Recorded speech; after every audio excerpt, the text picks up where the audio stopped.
What you're about to see is a blight on this country, a shameful episode in our recent history that powerful people have either ignored or, worse, tried to cover up. And it's likely it would have remained a dark secret, but for the courage of brave whistleblowers. One of them is Alysha, and she's made the tough and dangerous decision to speak up and shine a light on this disgrace. She's done it because she knows no matter the cost or consequence, there is nothing more important than protecting children.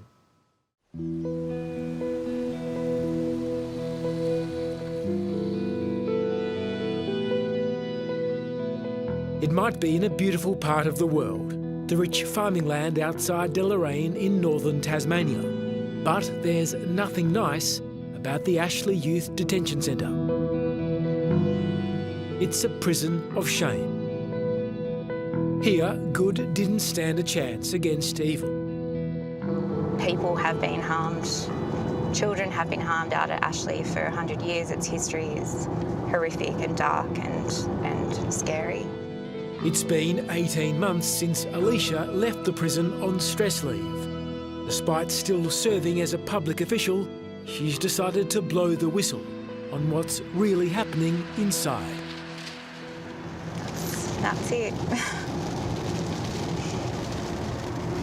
And this is the first time you've been back since you've left? Yep. What are you feeling? Exactly the same as I felt every day when I left work, I guess. Just that it's completely inhumane and wrong that there's children in that facility. I've said to them that I believe them, and I've said to them that I'll do everything that I can to help, and I will. If it wasn't for whistleblowers like Alysha, it's unlikely we'd know what really went on here.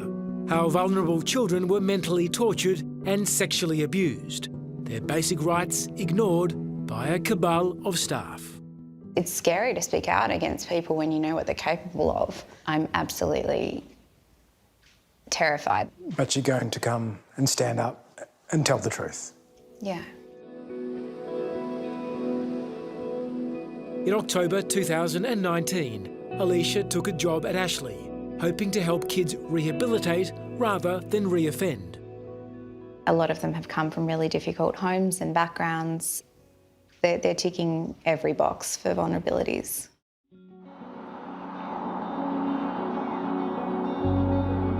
But within a few weeks of the job, she knew something was amiss. She began to suspect members of staff had agendas that didn't involve helping the young inmates. At first, it was the way they spoke that concerned her. What did you hear them say? They've been called little shits, useless pieces of shit. I was present when one of the managers of the centre told a child that if he didn't do X, Y, Z, he was going to turn him into an owl. And I said, "What does that mean?" And he said, "I'm going to cave his face in." Sorry, he said he's going to turn him into an owl? Correct. Which meant that he was going to cave his face in? Yes. Hearing the way that they were spoken about was very distressing for me, and that was something that set off huge alarm bells. It was a much bigger job than I was prepared for. But it wasn't just verbal abuse. Alysha also quickly discovered a young female inmate had been left alone by staff and sexually assaulted by male inmates. She was horrifically harmed. What happened to her? They were unattended for so long that the boys were able to organise someone to be a watch or a guard at the door, and the other boys took turns sexually abusing her. Was that reported to senior staff at the centre? Yes, it was. Were police called in? No, they weren't. The victim was one of many that Alysha found out about. Under Tasmanian law, we can't identify the children and teenagers who've been locked up here, but we can say that there are hundreds of alleged victims over many decades. Another victim, who we'll call Rachel, was remanded to Ashley in 2012. Her story is as horrific as it is common at the youth prison. I was 14 and the first time I went in there was for stealing a bag of Doritos. Stealing a bag of chips? Yeah. You sent to jail? Yeah, 3 months. Do you remember your first day inside? Yeah, I remember I was the first girl that had been in there for about a year, so I remember there was a lot of comments. The boys were very excited to see me. A few weeks into her imprisonment, she complained of being sick. But instead of the staff calling a doctor or a nurse, she was examined by an unqualified male staff member. Rachel knew instantly that this wasn't right. He got me just to lie on the couch and basically proceeded to feel around areas that I now know were nowhere near my appendix, and then didn't take me to the nurse afterwards. Yeah. It was a sexual assault? Yeah, it was. Yeah, and I felt violated and it was really uncomfortable and, it wasn't what I asked for. I needed medical assistance. Did you feel like you could say anything while this man was... No. Why not? No. Because in that moment, like, I don't know, being a child and having an adult tell you to do something, like, I don't know, I just didn't feel like I was in a position where I could kind of talk up or ask for help or anything. Rachel told a female youth worker about the assault, who helped her complain to the Ombudsman. But she says the only punishment the male staff member received was 2 weeks paid leave. He sexually assaulted you and got 2 weeks paid leave? Yeah. And then came back? Yeah. And kept working with you? Yeah. Rachel's story isn't unusual. There was never a time he was around me where he didn't touch me inappropriately. This former detainee we'll call Andrea says abuse was routine. She recalls one male staff member who couldn't keep his hands to himself. He would grab my bum and he would do night shift and I'd be in a shower. He would unlock my window in my bathroom. And stare at you in the shower? Did you have the ability to say stop? Or... Yeah, I would. And would he stop? No, he'd just laugh. Many years have passed now. Why do you think this guy's conduct towards you has stayed with you for so long? I feel my main problem was management's handling of it. Like, obviously, it was gross and horrible what happened to us in there, but the way management handled it and hid everything.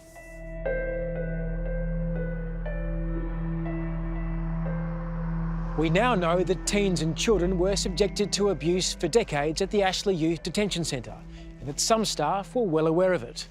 In fact, when Alysha went to work there, she discovered that covering up mistreatment was an expected part of the job. What did staff tell you about what happens to staff who rock the boat or speak out about allegations? Straight away, and I was shocked by the openness and the brazenness about these comments. It was like, what happens in Ashley stays in Ashley. Basically, you've got to fit in or f*** off. But I was also told, as time went on, that in regards to myself from a colleague, that snitches get stitches. Snitches get stitches, which was a warning to you if you spoke, there'd be reprisals. Yeah, that I would be physically harmed. When you tried to raise allegations internally of kids being sexually assaulted, what was the general response from senior management? I can't say that there was a single incident that I reported that was responded to in a remotely appropriate way for the children. In the end, Alysha decided she had no other choice but to become a whistleblower. You're describing the alleged rape of young inmates. It's not alleged, the footage exists. You've seen the footage? Yes.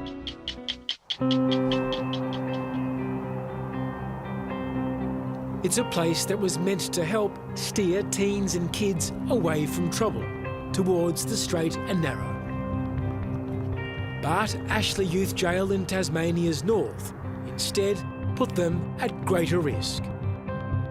Thanks to brave whistleblowers like Alysha, it's now known as a place where one of Australia's worst child abuse scandals occurred. Many decades of abuse, and it's time to let the light in. Yeah, I absolutely. That's a big, big job, but it needs to happen.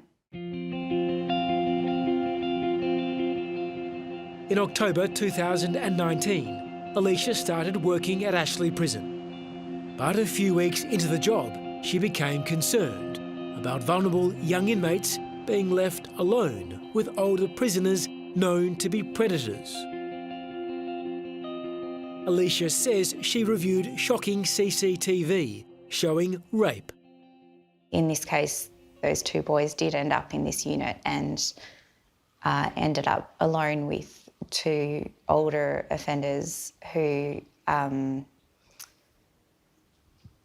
forced them to remove their pants, and they proceeded to penetrate them with a bottle. And on the footage of this incident, once it was over, the two boys kind of got up, and what really broke my heart was that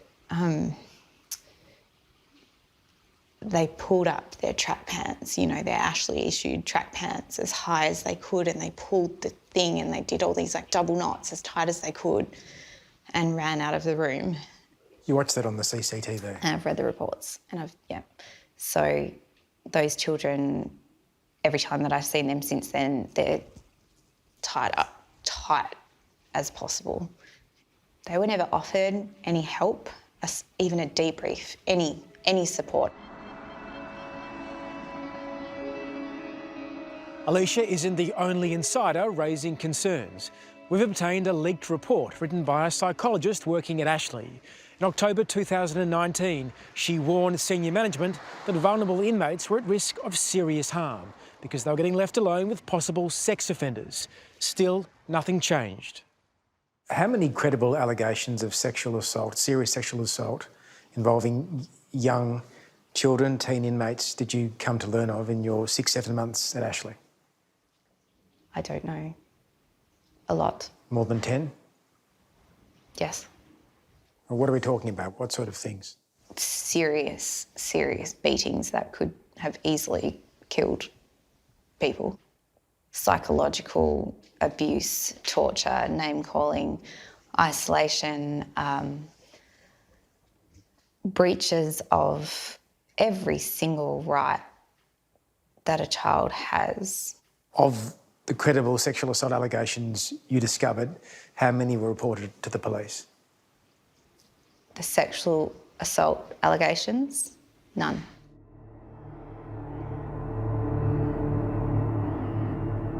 It gets even worse. Before Alysha joined Ashley, the prison was already on notice that vulnerable young inmates were at clear risk of being raped. In 2007, a 14-year-old Will called Andrew was on his second night of remand. He was placed in a cell with an older, bigger inmate who was locked up for a previous sexual assault. Andrew didn't stand a chance because, unbelievably, he was left without any staff watching over him.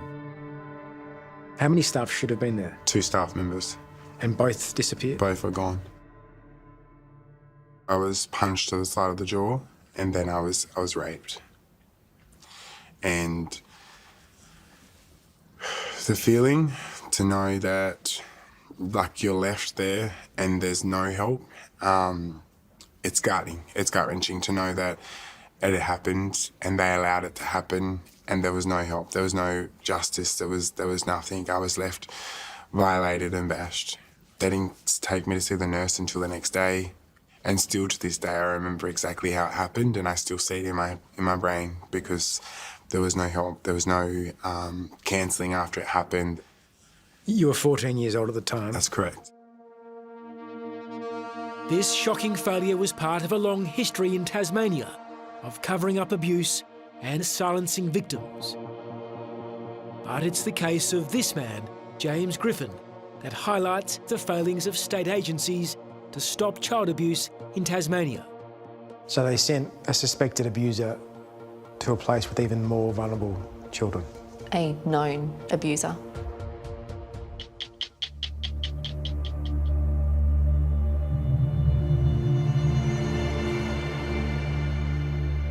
Many monsters have worked behind the walls of the Ashley Youth Detention Centre. One of them was this man, James Griffin. Griffin began working at Ashley in 2017, but it's how he got the job that's outrageous. That's because for years before, it was suspected he was a serial child sex offender. I was 11, he was 59. And the grooming started at age 11. At age 11. In 2008, Tiffany Skeggs met child nurse and Tasmanian netball volunteer James Griffin. It wasn't long before he started abusing her. He had absolute control over me. The exploitation was as far as you can go. Now 24, Tiffany says her innocence was stolen. My life revolved around him. I had to be at his beck and call constantly. And the more physically abusive part of that was that he would rape me at least 2 to 3 times a week. And I had to be available for that. And how long did that ordeal last? Until I was 19. What makes Tiffany's story even worse is that Griffin was on the radar of authorities for years. But instead of stopping him, he was left to abuse her and other vulnerable children, including at the Launceston General Hospital, where he worked at the time. Multiple complaints suggesting Griffin was a pedophile were lodged with police and public sector agencies in Tasmania. I ended up suffering a near decade because they refused or disregarded and just plainly didn't act on the information they had at the time. I was expected to put up with it by everyone, not just him. Tasmanian Police, the Launceston General Hospital and Netball Tasmania all failed to act properly on tip-offs about Griffin. Federal authorities were also tipped off in 2015 that Griffin was linked to child exploitation material and was travelling overseas with a minor. Tiffany says Border Force officials approached them here at Melbourne Airport and took possession of both their mobile phones. What was on yours and his phones?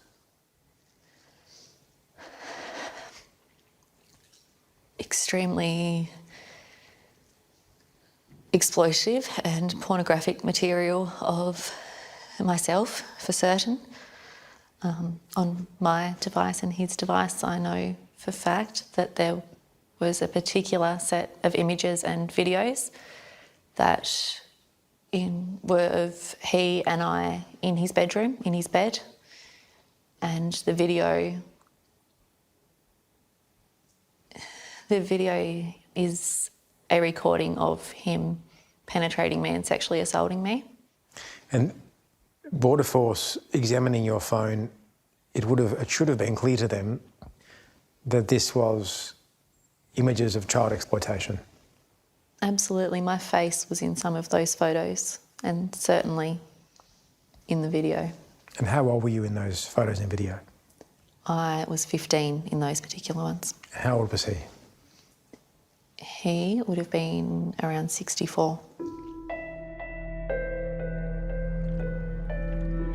Border Force had an opportunity to conduct a forensic phone search, but records show only a manual search of Griffin's phone was performed. Tiffany believes they let a pedophile go free. What did that mean for you? it meant that I still had years of abuse to come, that I would never be free of him. I would never have another opportunity like that for any authority in this state or this country to help me. I was on my own. I had to fend for myself and continued to be raped by him, as did others. Griffin was free to roam and search for other victims. And instead of keeping him away from vulnerable children, in 2017, he was transferred to Tasmania's youth jail, Ashley. So they sent a suspected abuser to a place with even more vulnerable children. A known abuser. No one knows if Griffin abused any children or teen inmates at Ashley Youth Jail. In 2019, Tiffany bravely reported him to police. He was charged but killed himself before he faced justice. When he took his life, did you feel cheated? Yes. Why? I, from the get-go, from my very first disclosure, had followed the process, the proper legal process, and done absolutely everything right and in line with that process to ensure we could get a sound conviction and that he would be appropriately punished for his crimes. And I never got that. And not a single one of his other victims ever got that. And we never will. We don't have a chance to get justice because the system yet again failed. Griffin may have wanted the scandal of his abuse to die with him, but Tiffany wanted justice. Last year, she joined forces with Ashley whistleblower Alysha, who was also trying to expose the failings of state agencies to stop child abuse in Tasmania. Together, they would make radical change. Alysha was the first person in the world that made me feel like I wasn't an alien. And if I hadn't met Alysha, I wouldn't be alive today.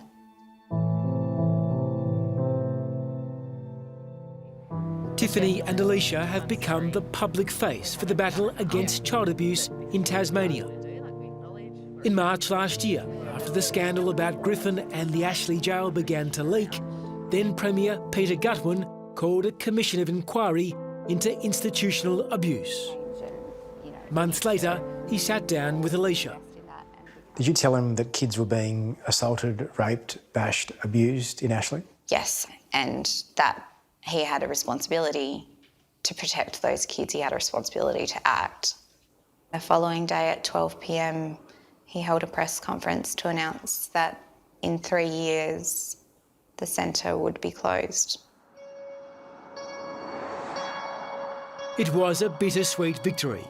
For Alysha, it's 3 more years that kids are being put at risk inside Ashley.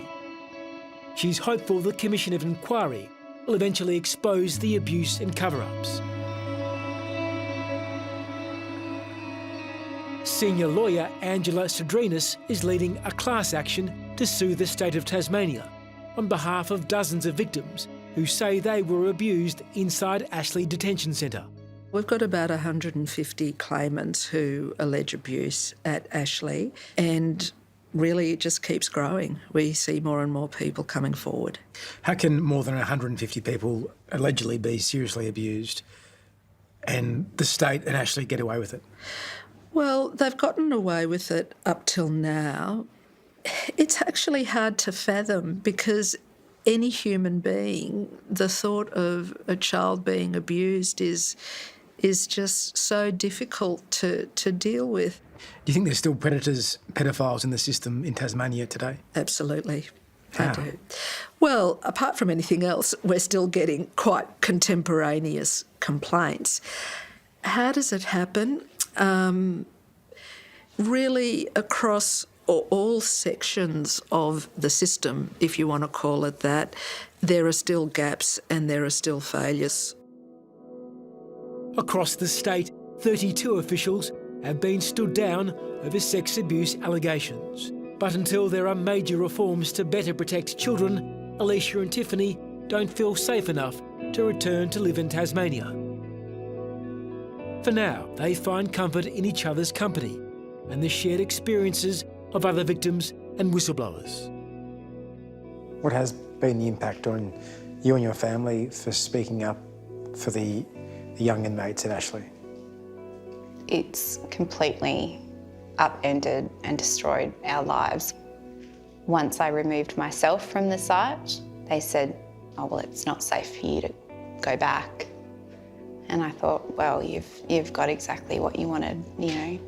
I won't be reporting and causing trouble for you any longer. But I didn't stop. I kept escalating my reports. And you haven't stopped? No, I can't. Hello, I'm Liz Hayes. Thanks for watching 60 Minutes Australia. Subscribe to our channel now for brand new stories and exclusive clips every week. And don't miss out on our extra minute segments and full episodes of 60 Minutes on 9now.com.au and the 9Now app.